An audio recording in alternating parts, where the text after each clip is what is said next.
칼럼 시작하겠습니다. 혹시나 영입할 수도 있겠다. 설마 진짜 하려나? 생각했던 일이 일어났습니다. 삼성에서 방출된 정인욱 선수가 21시즌은 한화 이글스에서 뛰게 되었습니다. 한화는 타 팀에서 방출된 선수를 데려다가 불펜으로 요긴하게 사용했습니다. 삼성에서 방출된 윤대경 선수, LG에서 방출된 송현준 선수, 21시즌은 정인욱 선수가 한화의 재생 공장장에 들어와 선수 생명을 이어갈 수 있을까요?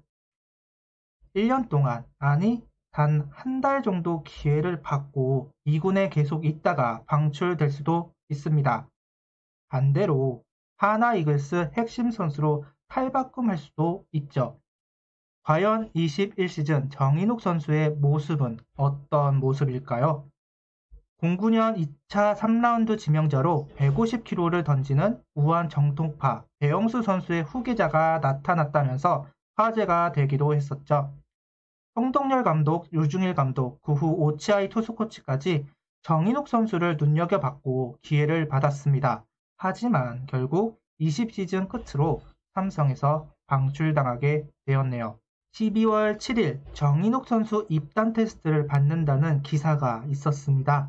처음에는 왜? 라는 생각을 먼저 했었는데요. 박상환 선수 군 공백을 메우기 위해서 데려온 것이 아닌가 합니다.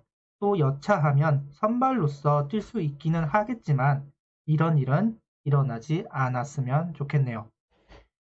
정인욱 선수의 구종은 속구, 슬라이더, 스플리터, 커브, 체인지업을 던지는 것으로 나와 있습니다. 체인지업은 20시즌에만 던진 것으로 보입니다.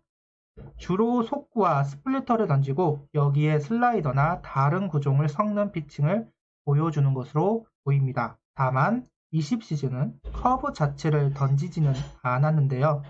하나에 와서는 이 비율이 어떻게 변하게 될지 궁금해지는 부분입니다. 보통 정인욱 선수 정도 연차가 되면 비슷한 패턴을 보이는데 참 던질 때마다 변화구들의 비율이 다르고 정해져 있는 패턴이 보이지 않습니다.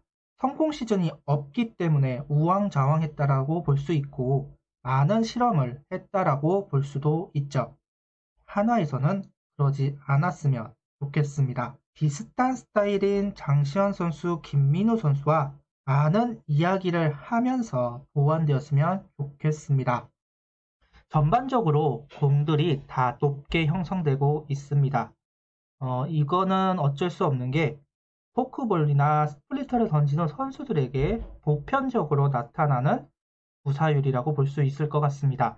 포크볼을 살리기 위해서, 스플리터를 살리기 위해서 타자들의 눈을 높여야 하는데요. 장시환 선수도 비슷한 패턴으로 보이고 빈민우 선수도 비슷하게 공들이 형성되는 것을 볼 수가 있죠. 타율은 정인욱 선수가 공을 던졌을 때 방망이에 맞은 비율을 나타내는 것입니다. 여기서 보면 특징이 방망이에 맞기만 하면 안타가 나오는 확률이 높은 공일수록 높다라는 점이죠. 포크볼이나 스프리터를 던지는 선수들은 높은 공을 던질 때 굉장히 조심할 필요성은 있습니다.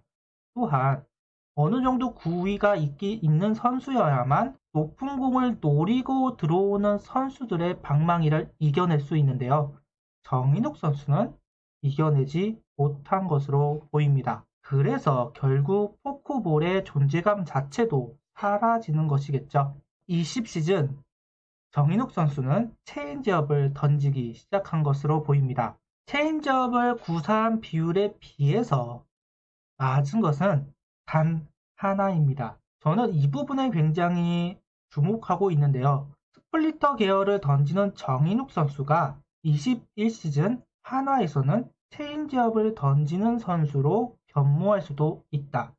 그렇게 됐을 때 굳이 높은 공을 던지는 게 아니라 낮게 공을 던지고 거기서 체인지업을 떨어뜨리는 선수로 스타일을 바꿔준다면 삼성에서는 실패했어도 한화에서는 성공할 수도 있겠다 싶었습니다. 어쩌면 정미철 당장이 이 부분을 주목하고 정인욱 선수를 데려온 걸 수도 있습니다. 여기 19시즌 슬라이더와 커브 타율도 있는데요. 전반적으로 봤을 때 변화구가 맞는 비율이 상당히 낮다라는 것을 볼 수가 있습니다. 결국 정인욱 선수는 직구는 매력적이지 않지만 변화구에 대한 완성도나 위력은 있는 것으로 보이는데요. 생각보다 도움이 될 것 같습니다. 제가 생각했던 것보다 좋은 점은 분명히 존재합니다. 결국 장점을 어떻게 극대화할 것인지 중요하겠죠. 정미철 단장은 어떻게 선수를 변화시키고 성장시킬지 계산이 나왔을 것 같습니다. 표들을 보면 변화구 비중을 높이고 속구는 낮게 던지는 것, 이때 스플리터보다는 체인지업을 이용해 보는 것, 이랬을 때 정인욱 선수가 어떤 퍼포먼스를 보여주냐에 따라서 하나에서 주축 선수로 뛸지 2군에서 조용히 사라질지 결정이 될 것이라 생각합니다. 삼성에서 보여준 대로 하면 실패할 수밖에 없습니다. 변해야 합니다. 5월에서 6월 정도 재활을 하고 합류하게 될 거라고 하는데요. 제가 투수 FA 이야기를 할 때 보험이 필요하다라는 이야기를 했습니다.